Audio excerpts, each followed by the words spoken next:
Aqui batendo papo com meu querido Raoni Seixas, ele já está aqui, eu já vou trazer ele para o nosso bate-papo, não perder tempo, pontualíssimo.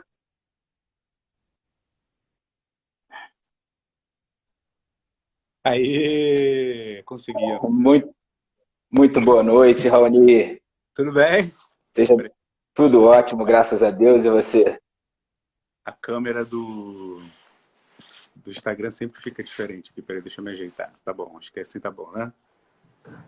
Tá Pronto. ótimo, tá E ótimo. aí, tudo bem? Tudo ótimo, graças a Deus, e você, tudo bem? Tranquilo, a gente acabei de sair de uma reunião de 1h30 com os nossos amigos diretores de elenco também, com o sindicato, o pessoal discutindo Bacana. como é que a gente tenta voltar, né? É, E é isso, acabou de acabar. É, né? Tá todo mundo nessa toada, né, de tentar entender que caminhos vão ser esses agora diante dessa condição de pandemia, de distanciamento e para retomada, né? Eu tenho ouvido também e acompanhado muito que se tem falado e discutido sobre o tema. Enfim, mas as pessoas estão chegando aqui, a gente vai dando uns 2 minutinhos aqui para todo mundo chegando. Aqueles que quiserem convidar os amigos, fiquem à vontade aí, através da gaivotinha aí vocês encaminham. Antes de mais nada, Raoni, eu já quero te agradecer imensamente a tua gentileza, a tua generosidade de poder estar abrindo aí essa oportunidade de bate-papo, de podermos estar pensando o audiovisual, de podermos pensar os novos caminhos do audiovisual e eu tenho uma referência muito grande do trabalho que vocês vêm fazendo. Então, uma satisfação imensa ter você aqui no bate-papo. Muito obrigado pela tua presença, uma boa noite. Boa noite, cara. Eu que agradeço, tamo junto. E é isso, vamos nessa. A gente não preparou É nada, isso né? aí. É legal falar isso, então vamos, a gente vai bater um papo aqui que não tem nada combinado. Vamos falar, Nada preparado, tudo de vamos falar improviso. como dois amigos. E aqueles, é isso aí. Aqueles que estão chegando, eu vou fazer uma apresentação oficial, como eu sempre faço. Hoje eu recebo aqui Raoni Seixas, produtor de elenco, com uma trajetória profissional de mais de 14 anos, se eu não me engano, trabalhando com Afro-Reg audiovisual. Se eu estiver errado aqui nos números, me corrija, por favor. E, enfim, à frente de grandes produções na Globoplay, agora que divisor de águas aí do streaming, que é o Arcanjo Renegado e a Divisão. E queria já começar o nosso bate-papo, Raoni, te fazendo uma pergunta específica. Fala um pouquinho sobre a tua escola, Cacá de Eggs, sobre a tua trajetória profissional de Eu trabalho com comecei em Cacá. 2005, eu comecei em 2005 com o Kaká no filme O Maior Amor do Mundo, que era um filme que ele fez que o Zé Wilker protagonizava. Eu comecei como estagiário nesse filme. Comecei como estagiário de produção de elenco. E aí foi isso, o negócio. Eu fui entrevistado pela Teresa Gonzalez, que é uma grande produtora, e comecei a estagiar, assim, meio que sem querer, sabe? E, assim, tipo, eu não imaginava que aquilo ia ser tão revolucionário na minha vida, né? Eu, na verdade, queria fazer um papel no filme e essa era a minha intenção, queria fazer um papel no filme. Aí eu falei, cara, vamos ver se dá, mas assim, tem uma vaga de estágio aqui, você se interessa? Eu falei, me interesso, claro. Aí comecei a estagiar na produção de elenco, deu certo, aí a produção de elenco fechou. Eu comecei a trabalhar na direção, aí eles me chamaram, quer fazer um estágio na direção agora? Eu falei, claro. Aí a gente parou de filmar, aí eles falaram, quer fazer um estágio na edição? Eu falei, claro, vamos fazer o estágio. Aí o filme acabou, aí, porra, o que eu vou fazer agora? Aí eles me contrataram, fiquei lá 3 anos e comecei a viajar com o filme, né? A gente viajou, fiz as viagens com o Wilker, com o Kaká pelo Brasil para estreia, né? Acompanhei eles e fiquei trabalhando na produtora durante todo esse período, durante 3 anos. E aí no ano seguinte eu conheci o Júnior, que foi no. A gente estava fazendo um documentário, que era um documentário e ao mesmo tempo um filme, que é, na verdade um documentário e ao mesmo tempo um show, né? A gente filmava o show do Afro Reggae. Então eram dois produtos diferentes. E é aí que eu conheci o Júnior. E conheci melhor o trabalho do Afro Reggae. Eu tinha, sei lá, 22 anos, né? Já faz um tempo isso. E foi isso. Aí, a partir daí, em 2008, eu saí da produtora do Kaká e comecei a trabalhar como freela. E aí, um desses trabalhos, eu fui assistente do Júnior no Conexões Urbanas, e aí comecei a trabalhar direto, tanto fazendo alguns trabalhos na própria produtora do Kaká, mas não mais como contratado fixo, só como contratado esporádico, e também fazendo coisas com o Júnior e fazendo coisas com outros produtores. Resumidamente, foi isso. Mas era isso, cara, eu era ator, né, na verdade. E eu Sim, comecei porque eu estava pleiteando fazer um papel no filme. Foi assim que começou. muito legal. Eu já quero agora, então, já tacar fogo no nosso bate-papo aqui. Queria te dizer que, não por acaso, eu quis muito estar com você nesse bate-papo, desenvolvendo uma reflexão, um caminho que eu já comecei aqui em live com o Júnior, lá no mês de maio, quando ele esteve aqui falando sobre as produções do Afro Reggae. Especialmente, eu acompanho o Afro Reggae há mais ou menos há uns 20 anos, vibro demais com a trajetória e todo o trabalho de inclusão e de resgate que o Afro Reggae faz, antes até de ter o audiovisual, né, a partir dos projetos sociais, dos projetos socioculturais, porque venho de uma realidade que me identifico e me reconheço muito na condição que essas pessoas que vivem nas comunidades e nas favelas enfrentam em termos de preconceitos, de discriminação. Fui moleque ali na Praça Seca, do lado do Morro São José do Operário, então vivi ali até meus 12 anos essa realidade bem de perto, infelizmente, com tudo que há de bom e de ruim dentro dessa construção, dessa configuração das favelas e das comunidades. Tenho amigos até hoje que moram lá.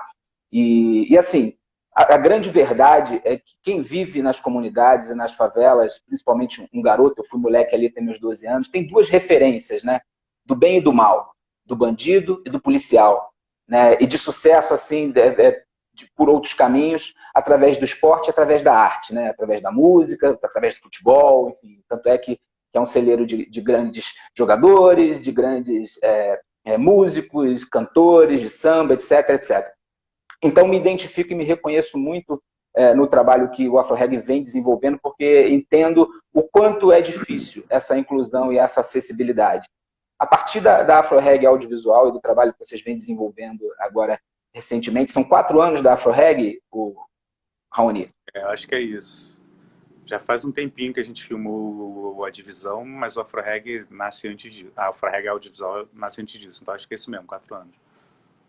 E aí eu acho incrível vocês virem com uma proposta de produção de conteúdos que hoje já é um divisor de águas no streaming e na história do cinema e da televisão brasileiro, com Arcanjo Renegado e com A Divisão. Né? Acho que o mercado de streaming no Brasil, o Globoplay ou tantos outros que vierem, eles se dividem entre antes e depois. Né?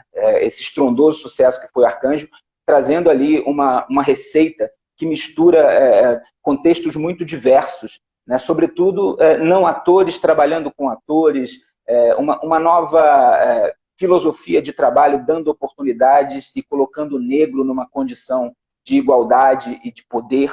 Né? Enfim, o Júnior fala muito sobre isso, vocês falam muito sobre isso. Então, não por acaso eu quero muito te agradecer e quis estar nesse bate-papo com você, porque eu quero entender de que forma vocês entendem essa nova forma de fazer audiovisual, você especificamente lidando com o elenco, diante de um mercado que muitas vezes tem já os seus códigos próprios. Como é que foi introduzir essa nova filosofia e desenvolver esse novo trabalho a partir dessa nova perspectiva, Raoni? Cara, acho gentil, obrigado assim, pelo elogio. É, existe assim, a divisão, eu trabalhei como assistente de direção. A produção de elenco foi feita pela Marcela Outberg, que é uma pessoa que eu gosto muito, tenho uma profunda admiração. Ela e a Cibele são pessoas que me influenciaram muito, assim, eu admiro bastante o trabalho delas, que elas trabalham com isso há muito mais tempo que eu, e eu gosto muito delas. E a Marcela fez o trabalho da divisão. E eu fiz o trabalho do Arcanjo, então dá para eu falar um pouquinho mais do trabalho do Arcanjo especificamente. Assim, no Arcanjo a gente tem um núcleo político, a gente tem um núcleo policial, a gente tem um núcleo a gente tem muita cena que acontece dentro de favela.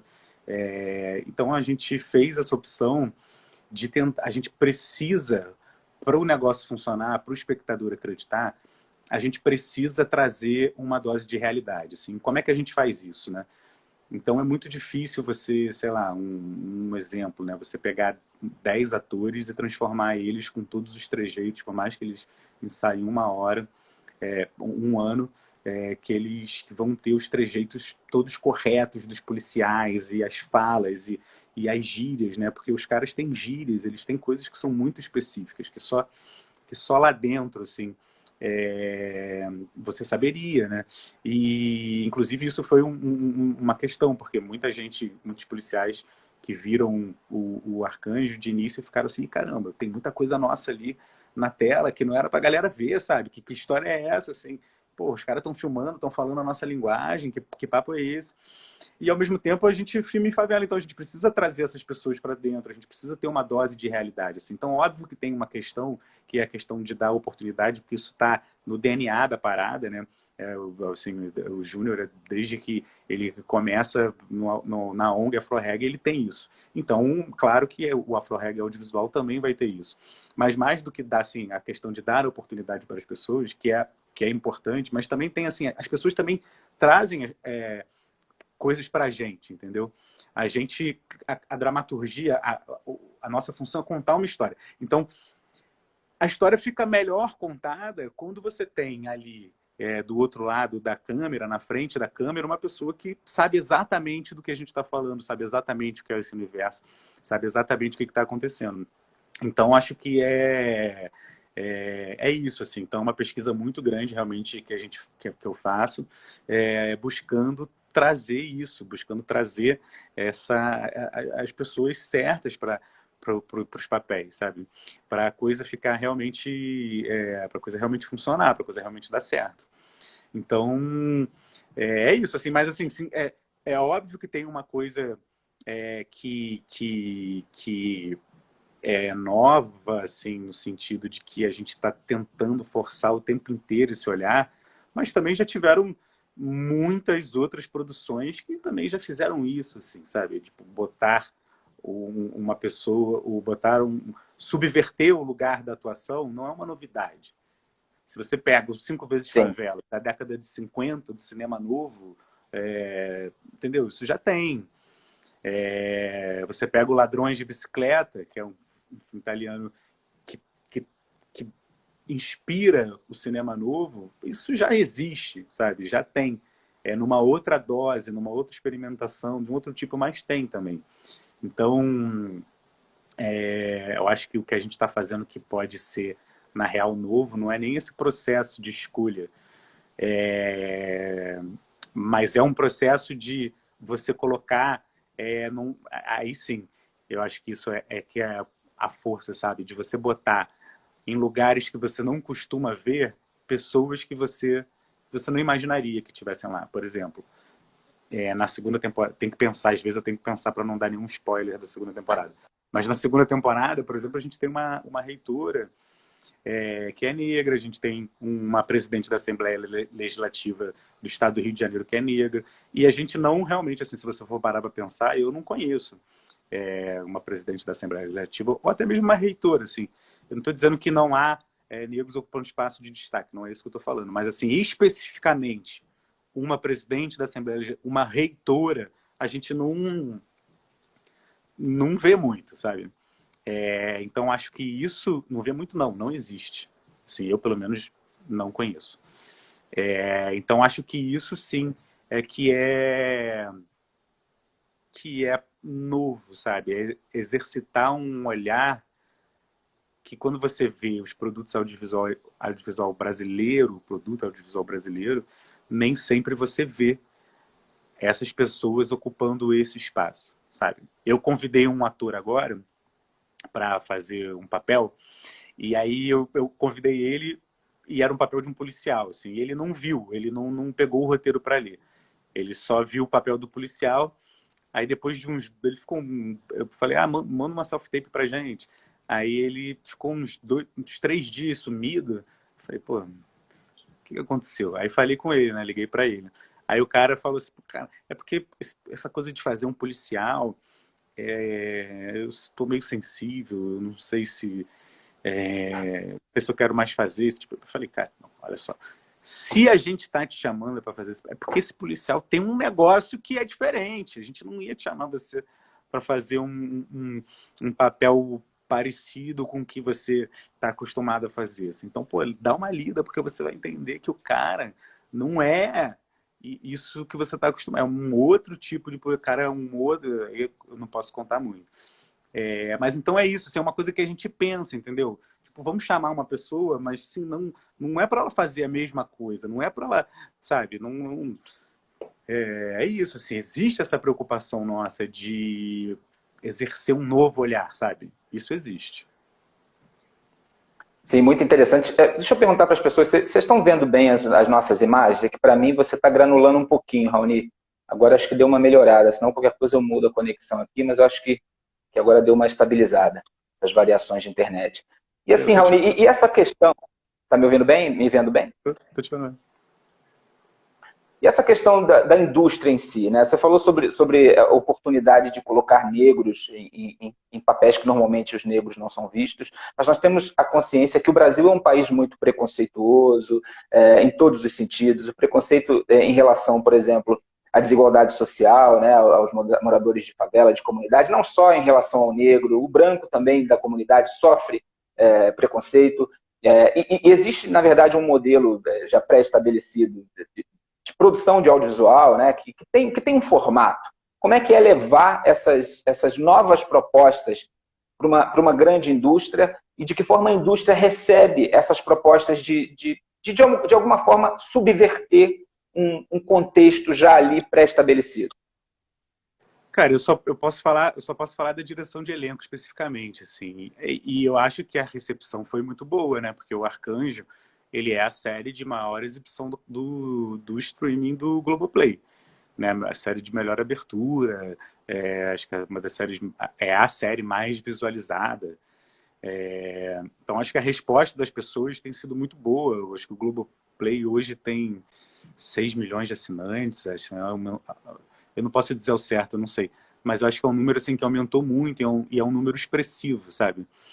Então essa resposta que a gente teve, por exemplo, quando passou na tela quente, deu não sei quantos milhões de domicílios vendo, só na Grande São Paulo.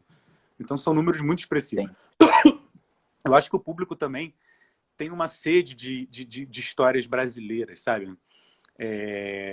Eu acho que o público, eles gostam de ver histórias da sua própria realidade, de uma certa forma, e se reconhecer ali. Eu tenho essa impressão. Então, eu acho que a resposta é muito positiva. A gente teve outros filmes já, o próprio Tropa de Elite, as pessoas têm um interesse nesse tema, sabe? E aí pega uma série que é nova, brasileira, com essa pegada, sabe? Com uma pegada que tenta buscar uma dose de realidade, que tenta entrar no mundo policial, que tenta entrar no mundo bandido, que tenta entrar no mundo